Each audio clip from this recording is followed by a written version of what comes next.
Hi everyone, welcome back to another video. Today we're building a starter home in the world of Newcrest, and this is actually my first ever starter home. So I can't believe I've been playing The Sims for such a long time and I've never set myself the challenge of building a home for under 20,000 simoleons, but somehow I have. So that's the goal of today. So as I say, I've never done this before. I've never really taken any notice of how expensive things are in The Sims. Things are really expensive. So this was quite a tricky challenge, but I really enjoyed it and I'm really happy with how it turned out in the end. So hopefully you'll enjoy watching with me. But I'm also going to have a bit of a whinge about how expensive things are along the way. So enjoy. So we're going to start with the external here, and it took me a little while to figure out the roofing. I'm really not great at roofing, and I'm trying my best to get better at it. And I've watched so many amazing tutorials. But then when it actually comes down to it, I still struggle all the time. So sorry that you're having to watch me fiddle around with the roof a lot. But I actually ended up cutting some of that out because I fiddled around for such a long time. As I said, the goal here is to build a house for under 20,000 simoleons. And I think at the end of this build, it ends up working out to 19,994 simoleons. So I was literally 6 simoleons away from hitting 20,000. So that means that when your Sims first move in here, they are going to have 6 simoleons left for day-to-day life, which isn't great, but I think for my first starter home, maybe that's okay. It was still under 20,000 simoleons, and that was the goal. So I feel like it was a success. I'm working from a reference photo for this build, which I found on houseplans.com, and which is a really useful website, by the way, just to, if you're looking for a bit of a reference because it has all the floor plans that you need to build the house. I don't always necessarily follow the floor plan once I get inside, but it's useful for coming up with a design for the external, if nothing else. So I've been really enjoying sort of having a look around on that website to see different floor plans and sort of coming up with some ideas for future videos.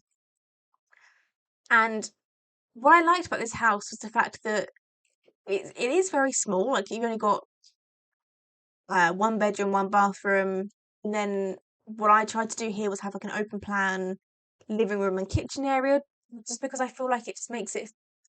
I just think it makes it feel a bit more bright and open. I mean, obviously, open is an open plan, but I just think I don't know. I just really like how that looks. I've ended up doing that quite a lot in sort of a few of my builds lately. Is just having that whole area be open. And before, I've always sort of done separate rooms. So the one room is the living room, one room is the kitchen, one room is the dining room. And actually, I've really enjoyed just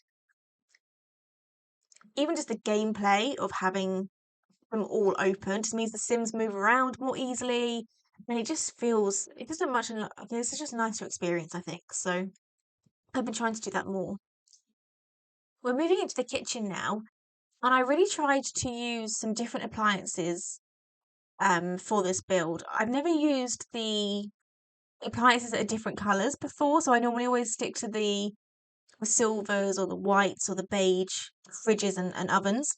And I mean, I've seen some lovely builds where people have done like pastel coloured kitchens and they've used these appliances and they've looked amazing. But I think in this kind of build, they end up looking a bit cheap. But because that was the look I was going for, like I wanted it to look cheap, I thought they worked really well in here. And then in the living room now, again, like just using some really cheap and basic looking furniture, like a small TV, as I say, like the sort of simple looking sofas. I just think it sort of adds to that feel of it being very much a starter home, someone's first home, they don't have very much money. As opposed to now in the bedroom, I definitely spent a bit more money on the bed. But the reason for that is because I really don't like when the Sims sleep in a cheap bed and they wake up in the morning and they just feel uncomfortable for hours because they've slept in an uncomfortable bed. And so I didn't want to have to deal with that. And so I thought, actually, do you know what? I'm just going to spend a bit more money on the bed. And in my head, the Sims were just a bit like, yeah, well, let's spend some more money on the bed and then we'll scrimp everywhere else. So that was kind of the goal there.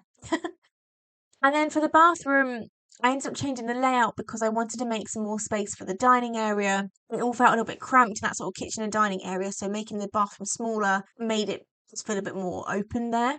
I'm not sure I love the layout of this bathroom. I think now it's perhaps a bit too long and narrow, but I definitely think it was worth doing that to have a bigger dining room. So it all ended up working out okay. I just wanted to take a second as well just to say thank you so much to everyone who has watched my videos or liked them or followed me on social media. I just want to say I really do appreciate it. I've been doing this for about a month now, so really not very long, but I'm having so much fun creating everything and trying out different builds. And yeah, I'm just really grateful. So thank you so much. I've also found that, I mean, I've never recorded myself for anything before, really.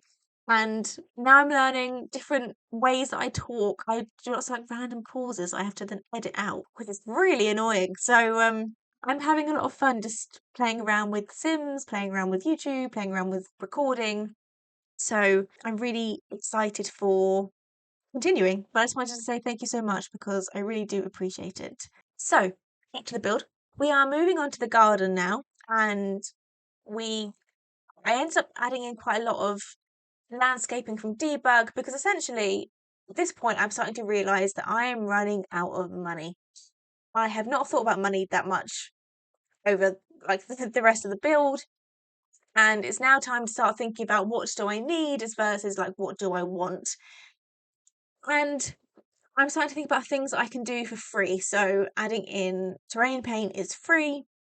So I add in a bit of that to make some flower beds and to make a little path. I'm starting to think about what decorations can I put inside.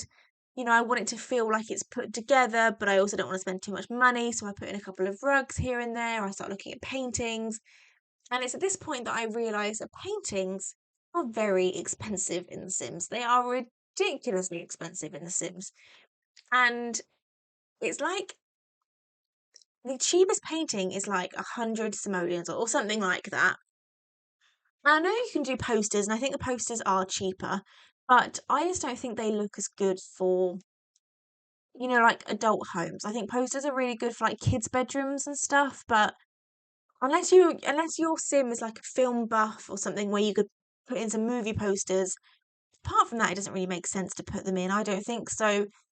I'm now looking through debug to see if I can find a like painting that's in the debug catalog, and I don't really find anything, but what I do realize is there's a lot of landscaping, so I can start decorating the garden with some free plants, and so that's what I start doing now. I find that I don't often think about the landscaping that is in debug, and I've watched so many videos where people have created some wonderful gardens just using debug, and I always kind of forget about it. And this was the first time that, because I had to use it, it made me sort of look around the entire catalogue to see what else was there. And it's just there's so many things that you can buy in the catalogue that you can then actually get for free in debug. Like these lavender plants, I buy all the time. And I could just get them for free in debug, and they're bigger. They're much nicer, bigger plants. So this was actually really useful for me to learn what sort of plants and bushes and stuff you can find in debug. So that's definitely helped me for the future, I think.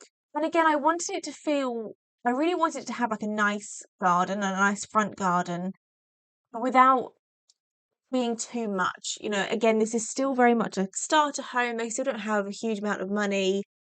Um, and I wanted the bushes to sort of feel like they were already there, like they were there from the previous people. The ones at the back have gotten a bit overgrown, so I made them a little bit bigger. But they have like a nice garden, a nice front garden. And because it was all free from debug, I could go a bit more overboard than perhaps I would have done otherwise. So it all worked out really well, actually. And I'm really pleased that I did sort of play around with that. I'm sort of trying to put a few more bushes in. I always prefer bushes to like the flowers, just because I think they add a bit more to the garden quicker than adding in like a load of flowers. And then I love using this trick of the terrain paint underneath the bushes just to make it seem a bit more realistic. I think I learned that from Lil Simsy, um, from one of her videos in the past. And I really just think it makes everything seem a bit more put together when you add in the terrain paint underneath the plants. So again, we're just trying to see what else we can find to add into the garden that doesn't cost very much money, because we are really running out of money at this point. And I want to make sure that the flower beds feel full. I want them to feel like they, it's a proper little garden. You really take care of it, but without going too overboard. So we're trying to add in as much as we possibly can, but also being mindful of it not feeling too cramped. So we're just going to finish off the flower beds now, and then in a minute I'm going to add in a path or some terrain paint just to make it feel like there's a bit of a patio outside. I also have realised in a little bit that the lighting doesn't exactly hit this build great in the mornings and the afternoons. So quite a lot of it sits in the shade. And so I ended up having to move some things around. I add in some furniture, some plant pots, and some seating, and then I realised I have to move it around because it sits in the shade. But again, we're sort of looking at what else we can add in. That's not going to cost too much money. That's kind of what we're looking at now. And then I wanted there to be some plant pots or something for them to do some gardening, because in my head, if they have like a garden like this, but they have some beautiful flower beds, they're probably going to be the kind of people that like gardening. And so therefore, if they're going to do some actual gardening in The Sims, they're going to need some plant pots. But the garden's pretty much coming together now, so we're going to move back inside, and now we're going to start looking at clutter, because the way that I sort of looked at it is we've got all the necessities in the house now, so now we can start to think more about clutter and using up the remainder of the money that's left. So I don't personally like using too much clutter. I don't like my houses to feel messy or untidy. And that's just my personal preference. So this worked quite well in this build because I didn't have very much money to spend on clutter anyway, which means that I had to be a bit more deliberate about my choices for what I was going to put into the house anyway. But it definitely made life easier that I'm not someone that usually goes overboard on clutter, and you're going to see that I have to keep checking in on how much money I have left because I'm suddenly becoming very conscious that I don't have that much money. I think at this point I'm not doing too badly in terms of money spent, but I'm definitely starting to come to the end of the budget. But I still want to make it feel nice, and so I'm adding in some more lighting, I'm adding in some better lighting, and again I'm coming back to the paintings, and I'm getting frustrated again because there are no cheap paintings. But at this point I worked out that I can just about splurge on a couple of nice paintings just to make things feel a bit more just a bit nicer. And what I end up doing when I've moved in some Sims into this house is that I get them to take lots of photographs with friends and family and put those up on the walls instead.